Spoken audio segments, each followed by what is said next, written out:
किसी भी एग्जामिनेशन को देने से पहले सबसे ज़रूरी है कि हम उसका एलिजिबिलिटी क्राइटेरिया चेक करें। अगर आप जुडिशरी एग्ज़ाम की प्रिपरेशन करना चाहते हो then there are different criterias. Bar council का अलग क्राइटेरिया है, कॉन्स्टिट्यूशन के हिसाब से अलग क्राइटेरिया है, कोर्ट्स के हिसाब से अलग क्राइटेरिया है। Then which examination do you want to give, lower judiciary, higher judiciary, इन सभी के बारे में क्लैरिटी आज के हम इस वीडियो में आपको देंगे ताकि आपको पता लग सके कि अगर आप जुडिशरी एग्ज़ाम के लिए बैठना चाह रहे हो तो कौन सा क्राइटेरिया है जो आपको मीट करना ज़रूरी है for which examination. Let's start with this video. Hi guys, I am Ayushi, your mentor for law based examinations and welcome to law digest. Now सबसे पहले हम अगर बात करें सबऑर्डिनेट जुडिशरी की, हमारे पास हायर जुडिशरी भी है और हमारे पास सबऑर्डिनेट जुडिशरी है। सबऑर्डिनेट जुडिशरी से जो एंट्री लेवल एग्जामिनेशंस होते हैं वो दो टाइप के होते हैं। आपके दो टाइप के डिस्ट्रिक्ट कोर्ट्स हैं। एक तो आपका सिविल जज एग्जामिनेशन है जहाँ पे आप एज मजिस्ट्रेट एंटर होते हो। सो आपका जेएम सेकेंड क्लास जिसको आप जानते होंगे, ये एग्जामिनेशन दिया जाता है। देन डिस्ट्रिक्ट जज, सेशन जज का एग्जामिनेशन अलग से होता है जो एडीजे का एग्ज़ाम होता है। तो हायर जुडिशरी सर्विस एग्जामिनेशन जिसको बोलते हैं। तो अब बात करते हैं पीसीएसजे एग्जामिनेशन की, दैट इज़ द सिविल जज एग्जामिनेशन। ये हमारा पीसीएसजे एग्जामिनेशन है। ये सीधा आपका जब आप एलएलबी कर लेते हो उसके बाद आपको ये एग्जामिनेशन देना होता है। इसके लिए बेसिकली क्या रिक्वायरमेंट है कि आप इंडियन सिटीजन हो, आपका एज ग्रुप जो है वो 21 to 35 के बीच में हो, minimum and maximum age group दिया हुआ है। Now for every state this maximum minimum might very. जैसे दिल्ली के लिए हमारा जो मैक्सिमम है वो 32 ईयर्स है, तो वो स्टेट टू स्टेट आपका वेरी करता है। आपका ये स्टेट जुडिशल सर्विस टेस्ट जो है, जो पीसीएसजे का एग्जामिनेशन है, वो पास करना है। आप एलएलबी ग्रेजुएट होने चाहिए हो। अगर आप फाइनल ईयर में भी हो तब भी आप ये एग्जामिनेशन दे सकते हो। इस एग्जामिनेशन के लिए जो बेसिक एग्जामिनेशन है इसके लिए आपको एक्सपीरियंस की ऐसा सच ज़रूरत नहीं है। फर्दर ये ज़रूरी है कि आप एनरोलमेंट ले लें under the advocates act with the your state bar council and obviously bar council of India. तो आप एआईबी के बाद ही एनरोल कर पाओगे, जो एग्जामिनेशन आपका फाइनल ईयर के बाद होगा। ऑल्दो अब कोर्ट की जजमेंट भी आ चुके हैं कि बीसीआई विल नाउ डिसाइड कि इनरोलमेंट जो है वो प्री एआईबी या पोस्ट एआईबी होना है, वो डिसीजन बार काउंसिल अब ले सकती है। तो ये बेसिकली आपका सिविल जज का क्राइटेरिया है। अगर आपको एडीजे एग्जाम देना है, जो डिस्ट्रिक्ट जज, सेशन जज लेवल पे एग्जामिनेशन है, उसके लिए हमारा क्या क्राइटेरिया है? इंडियन सिटीजन होने चाहिए आपको 7 ईयर्स एटलीस्ट प्रैक्टिस होनी चाहिए as an advocate. So this is important. पहले में आपको कोई भी एक्सपीरियंस की ज़रूरत नहीं थी, वो सीधा आपके एलएलबी के बाद होता है एग्जामिनेशन। बट ये वाला एग्जामिनेशन हायर जुडिशरी एग्जामिनेशन माना जाता है और ये 7 ईयर्स का आपको एक्सपीरियंस होना चाहिए। मिनिमम एज आपकी 35 ईयर्स से होनी चाहिए, although state to state it might differ. Then you need to pass the test that is administered. अब ये जो टेस्ट की हम बात करें, ये टेस्ट में एक्चुअली होता क्या है, बेसिक एक बार डिस्कस कर लेते हैं without actually getting into the details of the syllabus.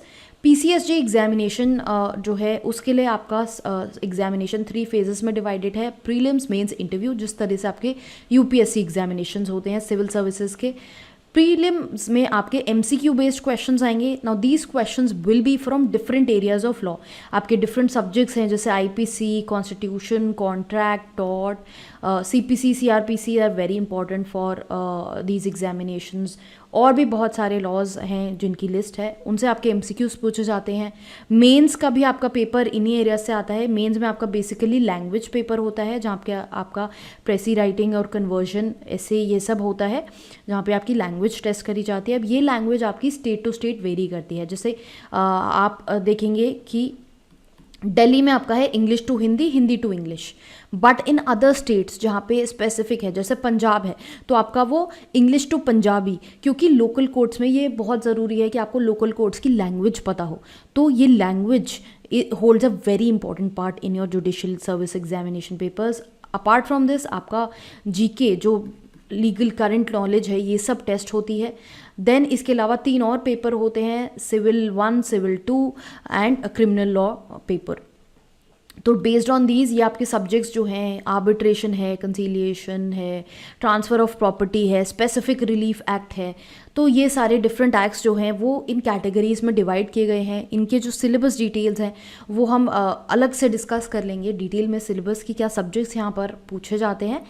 और अदरवाइज़ इफ़ यू वांट, ये आपको हाई कोर्ट की वेबसाइट्स पे भी अवेलेबल रहता है। आप बेसिक गूगल सर्च करेंगे आपको सिलेबस मिल जाएगा।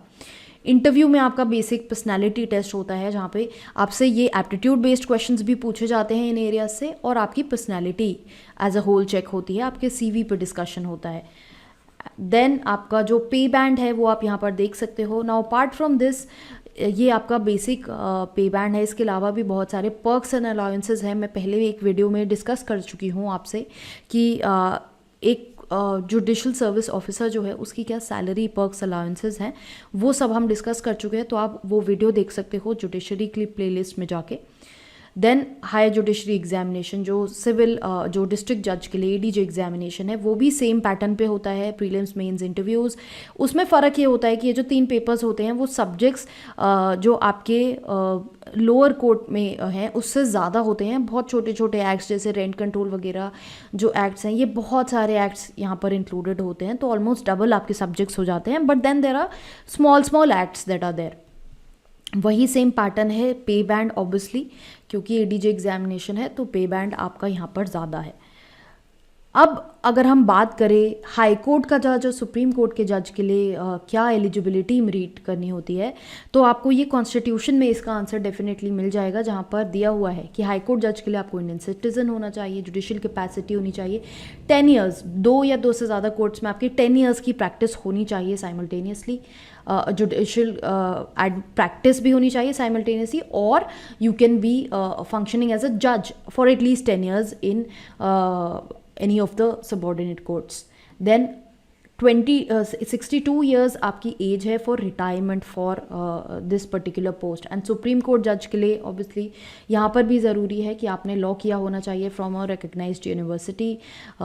देन आप सिटीज़न होने चाहिए।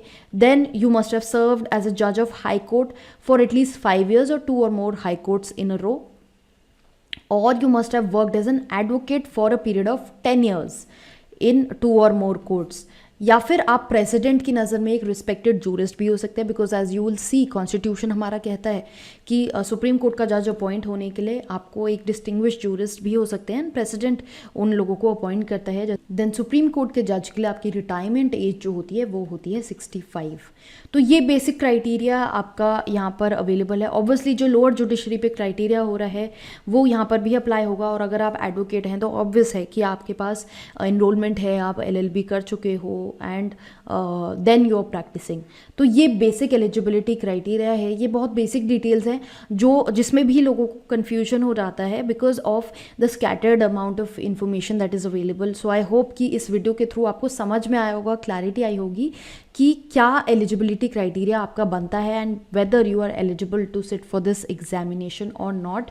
नाउ ये एग्जामिनेशन डिटेल्स हम अलग से एक वीडियो में डिस्कस कर लेंगे, जहाँ पर हम बात करेंगे कि एक्चुअल में एग्जामिनेशन में क्या सब्जेक्ट्स हैं और किस तरह से आप ये एलिजिबिलिटी क्राइटेरिया फर्दर मीट कर सकते हो।